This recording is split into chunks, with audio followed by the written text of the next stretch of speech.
He said, women are different. And I said, how so? And I got a paper and pen out because I'm a student. And he said, they are different. Their voices are high. They're hard to listen to. They talk more. True. They use so many words. True. He says, and the men are all kind of the same. They wear the same kind of clothes, you know, dark gray or dark blue. He said women wear all kind of things, all kind of colors. He says, and they've got distractions. He did this down his chest. Women restroom behavior is totally different. I do a whole speech on that. Women actually touch each other in the restroom. We fix each other. We have permission. You tuck tags, you know. It's an amazingly intimate place. Men just avoid. Other side of the world, avoid a direct eye contact. Bathroom behavior, it's a whole speech, but so I can admire her pin, and she will say thank you, and she will proceed to tell me the story behind the pin, because there is one. Women have stories for every piece of clothing and jewelry on our bodies. We have stories for our haircuts, and some of us have stories for our hair colors through the years, the months and the weeks. And I will find something in that story about the pin that I can relate to, and I will tell her a story back.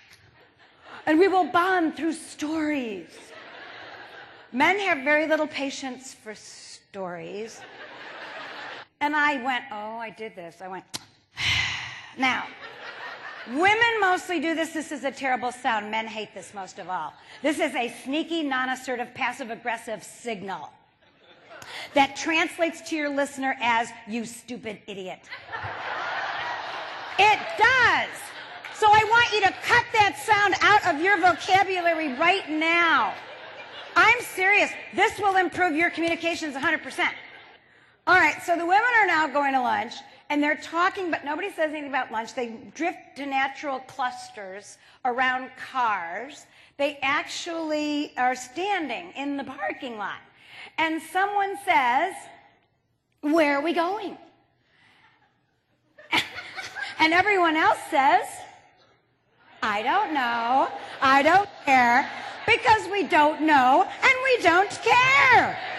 Lunch has begun. We'll get there. It'll all work out. Now, no one wants to drive a group of women who do not know nor care where they're going, because the driver has to focus and she can't have as much fun as everyone else. Nobody wants to do this. Finally, somebody says, all right, I'll drive. She's not happy. Because, first of all, she has to clean out her car. She has no space for anyone except herself. She has books, food, water, things, stuff. Women nest in their cars. We could live there. If it had a toilet, we could live there. But we have to clear it all out. We are grousing, and we're putting it in the trunk. People are having a wonderful time.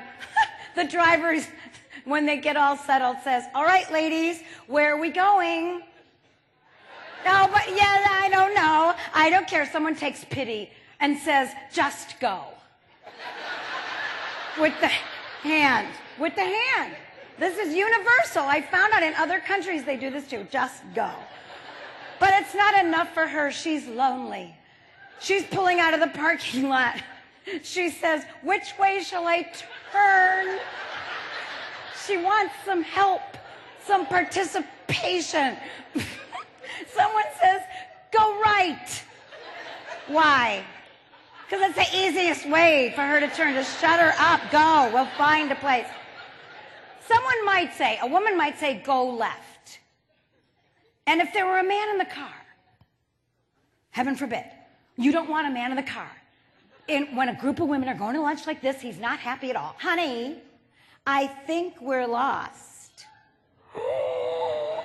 Do you remember what he did? He didn't just turn, he whirled on you, didn't he? And what did he say? No, we're not. We're not lost. I know where we are. He will even point to non-existent landmarks and say it should be there. It's on the map. And if you are very smart, ladies, you would shut up at that point.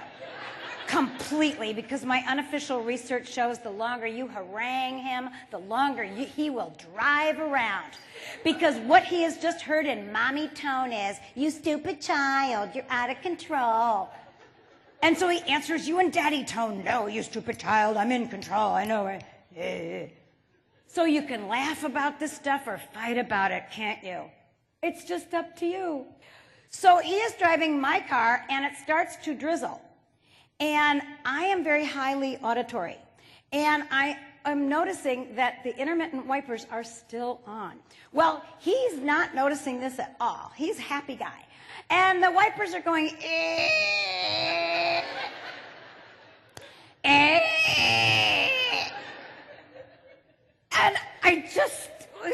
so I reached over. Oh, I know. I didn't know at the time. I reached over in my car and turned the wipers off, and it was just like that. Oh, there was this very strange silence in the car, and he said in a very soft tone, he said, "What did you just do?" Oh, I got all defensive. I said, I turned the wipers off, honey, in a tone. It's not raining anymore, honey. He said, who is driving this car? I said, you are, honey. I'm helping. He said, I am in charge of a 2,500-pound, potentially dangerous weapon. Therefore, I need to be in charge of all the buttons and mechanisms in the car. Except the radio, you can have the radio. And then he said this sentence that was supposed to make it all the same. He said, would you like it if you were driving and I reached over and turned off the wipers? Now, some of you women pride yourselves in your driving and you don't need any help and don't want any help, but I want help. And I told him the truth, which was I would love it. He went, right.